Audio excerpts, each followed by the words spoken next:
तर मंडल आयोगाच्या शरद पवारांचा काही संबंध नसल्याची टीका नवनाथ वाघमार यांनी केलेली आहे।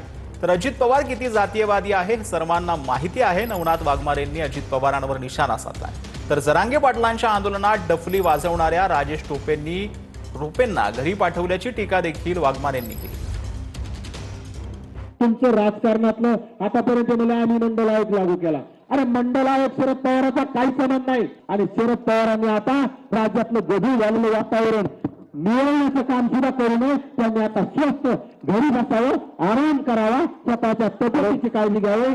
अजित पवार किती करामती आणि किती जादूवादी विसरला माहित असेल। तुमच्या मतदारसंघाचा आमदार बॅनर लावले जरांगेच्या आंदोलनाला पाठिंबाला। ज्यांनी जरांगेला सपोर्ट केला म्हणजे तुमचं राजकारण संपवण्यासाठी, तुमचं आरक्षण संपवण्यासाठी ताकद लावली। त्या सर्वांना घराचा रस्ता दाखवला पाहिजे। ज्यांनी त्या पुत्राला पाठिंबा दिलाय हे लोकांना येणाऱ्या प्रत्येक निवडणुकीमध्ये घराचा रस्ता दाखवायचा आहे। आमचा राजेश टोपे गेल्या 25 वर्षापासून घनसावंगीचा आमदार होता।